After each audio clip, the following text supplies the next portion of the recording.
हम्म,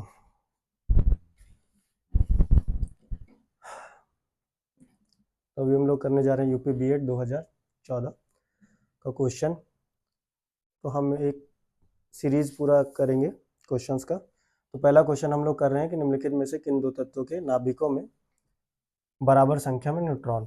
सबसे पहले तत्व दे रखा है तो तत्व को देख लो। नाभिक समझो कि नाभिक क्या चीज होता है। तो ये तुम्हारा एटम हुआ। एटम का ये जो बीच वाला पोर्शन होता है इसको कहते हैं नाभिक। ठीक। और ये जो होता है ये होता है परिधि, और यहाँ पर कौन होता है? इलेक्ट्रॉन। तो इलेक्ट्रॉन होते हैं। ठीक है, परिधि वही परिधि जो तुम लोग मैथ्स में पढ़ते हो। ठीक। इस नाभिक के अंदर होता कौन है? इस नाभिक के अंदर होता है प्रोटॉन और न्यूट्रॉन। ठीक है। फिर उसके बाद बराबर संख्या में न्यूट्रॉन होंगे, तो न्यूट्रॉन बराबर हमको कैसे पता चलेगा? तो ये पूरा मिला करके कहते हैं ए मतलब भार। तो फॉर्मूला होता है कि ए बराबर पी प्लस एन, यानी कि जो भार होता है वो प्रोटॉन और न्यूट्रॉन दोनों को मिला करके होता है। होना तो ये चाहिए कि इलेक्ट्रॉन को भी मिला करके भार होना चाहिए, इसका भी कुछ भार तो होगा ही, लेकिन इसका भार जो है हम नगण्य मान करके छोड़ देते हैं। नगण्य मान के छोड़ दे, क्या नगण्य के आसपास होता भी है। ठीक है, इसके कंपैरिजन में नगण्य होता है। ठीक। अब ये क्यों होता है, कैसे होता है, समय के साथ जान जाओ। अभी देखो, तो हम नाभिक समझ गए और तत्व दे रखा था न्यूट्रॉन के बारे में, हमको फॉर्मूला मिल गया। अब हमको चाहिए, देखो ए का वैल्यू हमको कहाँ से मिलेगा? तो कोई भी एलिमेंट अगर एक्स लिखा हुआ है तो नीचे हमेशा उसके पैर के पास होता है प्रोटॉन, और उसके सर के पास जो भी होता है वो होता है ए, यानी भार। इसका मतलब ये भार दे रखा है, ये सब क्या है? ए है, यानी भार है।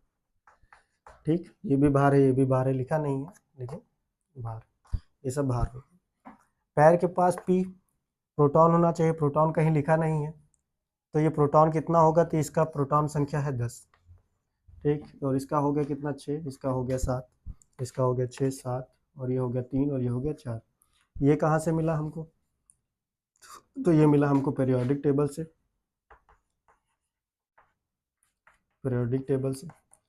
ठीक। तो पीरियोडिक टेबल में बेसिकली याद कर लेना एस ब्लॉक और पी ब्लॉक।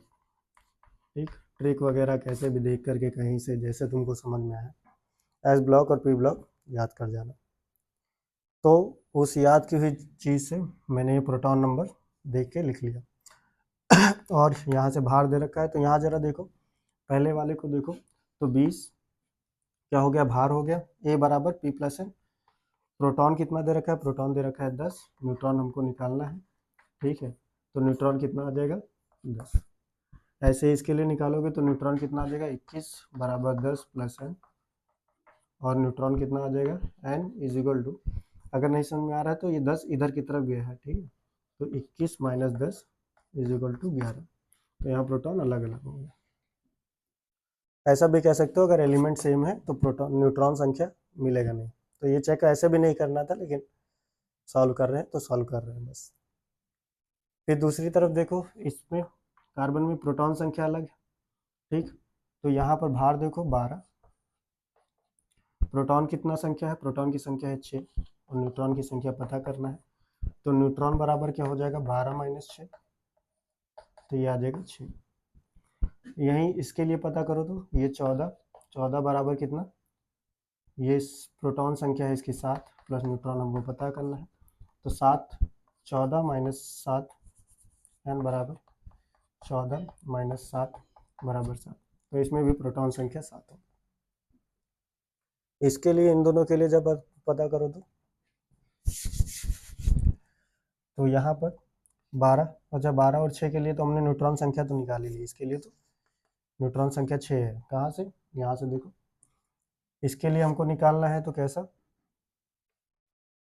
13 बराबर प्रोटॉन कितना? 7, प्लस न्यूट्रॉन निकालना है। तो न्यूट्रॉन बराबर कितना हो गया? 7 इधर जाएगा तो 13 माइनस 7 हो जाएगा। 13 माइनस 7 कितना हो गया? 6। तो यहाँ पर न्यूट्रॉन इसका भी 6 है और इसका भी 6। तो ये सी आंसर होगा। इसके लिए देख लेते हैं। ठीक, तो ये इसका कितना है? यही साइड में 7 माइनस 3 बराबर न्यूट्रॉन इम्प्लाइज एन बराबर 4।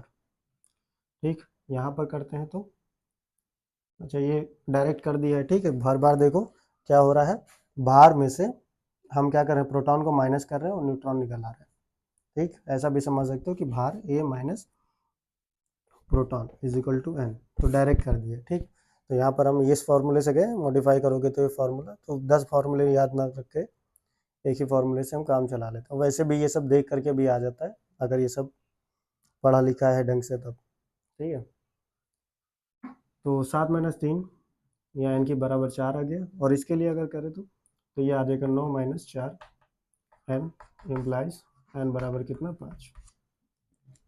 तो हमारा आंसर नंबर सी करेक्ट है। Thank you.